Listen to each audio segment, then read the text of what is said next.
Media वाले लोग जो है ना बड़ा घुमा फिरा के सवाल पूछते हैं। आप एक बात बताइए, पेशे से हम डॉक्टरिंग करते हैं, डॉक्टरिंग में हम क्या करते हैं? आम जनमानस की सेवा न करते हैं। नेता बन करके लोग क्या करता है, वो भी आम जनमानस की सेवा करने के लिए बंद करते हैं। दोनों का तो एक वे तो एक ही है ना। डॉक्टरी करने के बाद हम भी जो रोगी आदमी है उनके कष्ट का हरण करते हैं। तो हम जो है पप्पू यादव जी के पार्टी से इतना और इम्प्रेस हुए, और माननीय पप्पू यादव जी से इतने हम इम्प्रेस हैं। उनकी जो कार्य क्षमता है, जो काम करने का उनका स्टाइल है, हर एक बिहार हो या बिहार के वासी जिस राज्य में रहे हो, चाहे गुजरात दंगा से ले लीजिए या बिहार दिल्ली का आप ले लीजिए, जो दिल्ली में सब जो लॉकडाउन में फंसे हुए थे वहाँ तक जो उनके द्वारा काम किया गया, उनके काम तो हमको अच्छा लगा, जिसको लेकर के हम लोग उनसे मिले। इससे पहले भी वो कई बार जब वो MP थे तो आज तक आप उनको एक बात बताइए सर, सब वही आदमी क्षेत्र से जीत करके जाते हैं, आखिर जनता जिता के उसको भेजती है। तो जनता का सेवा वो क्या करते हैं? कुछ नहीं करते हैं, सिर्फ शोषण करते हैं। लेकिन माननीय पप्पू यादव जी जब जीते MP बने तो वो दिल्ली में अपना फ्लैट आम गरीब बिहार वाले और पूरे देशवासी के लिए वहाँ पर जो है सुभाष चंद्र बोस नाम से उनका आश्रम चलता था। आश्रम में खाना पीना रहना हर चीज का व्यवस्था रहा करता था। सर कौन नेता देता है अपना आवास आम जनमानस को रहने के लिए, उसका समुचित इलाज कराते थे। तो ये सारी बातें को देखते हुए हम एक चिकित्सक होने के नाते, चिकित्सक में भी सर हम एक दूसरे का सेवा ही करते हैं, हम एक गरीब आदमी का सेवा करते हैं, आम जनमानस का सेवा करते हैं। उन्हीं की इसी स्टाइल और विचारधारा को देखते हुए हम उनकी पार्टी को ज्वाइन किए, और हम उनके पार्टी से आकर के हम आम जनमानस समर्थन में हम लोग काम करने का काम किए, सेवा करने का। बहुत सारे लोग वो बोलते हैं कि पप्पू यादव भाजपा की BJP की तरह बिहार में काम कर रहे हैं, आपका क्या विचार होगा इस पर?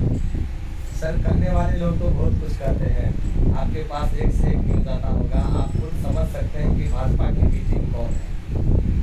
हम आपके चैनल के माध्यम से चैलेंज करते हैं उनके प्रवक्ताओं को, तो इसका जवाब दें वो कि भाजपा की बी टीम कौन है। अगर बी टीम पप्पू यादव है तो फिर गठबंधन क्यों नहीं पप्पू यादव को लेकर के एक साथ चलने का काम किए? तो हम समझते बी टीम नहीं है। हम कैसे समझ लें कि वो पप्पू यादव बी टीम है और अन्य दल जो है गठबंधन के वो लोग बी टीम का काम नहीं करते हैं? क्यों नहीं? आज क्यों कुशवाहा जी को अलग होना पड़ा संगठन से? सनी जी क्यों चले गए? तो आप खुद हम आम गरीब जनता जो है बिहार का दूसरी जनता जो है तो सब बात समझ रही है। आपके कहने से हम नहीं मान सकते हैं या जनता नहीं मानेगी ना कि जो पप्पू यादव बीजेपी के बी टीम है। बीजेपी के बी टीम कौन है वो जनता समझ रही है, क्योंकि पप्पू यादव ने कई बार कहा हम स्वागत करते हैं, आइए मेरे साथ मिलकर के बिहार बदलने की बात कीजिए, बिहार का एक नया दिशा देने की बात कीजिए। लेकिन क्या किए? नहीं, हम अपना वही चीज करेंगे। 2019 का रिजल्ट तो आप देखे ही हैं, फिर उसी तर्ज पर आप 2020 की तैयारी कर रहे हैं। उसका नतीजा ये हुआ कि कुशवाहा जी भी आपका साथ छोड़ करके चले गए और सनी जी भी आपका साथ छोड़ करके चले गए। तो आम जनता जो है बात को समझ रही है कि बीजेपी का बी टीम कौन है, और आप अफवाह अगर कोई फैलाते हैं कि पप्पू यादव बीजेपी का बी टीम है तो ये गलत है। जनता इसका जवाब इसी 2020 में देने का काम करेगी। पार्टी में बिहार में भीम आर्मी के साथ गठबंधन, भीम आर्मी इस तरह से बिहार में क्या लगता है कि भीम आर्मी के आने से फायदा हो रहा है? जिस जो पैदा दिखेगा गरीब का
हमारे चेरिया बरिया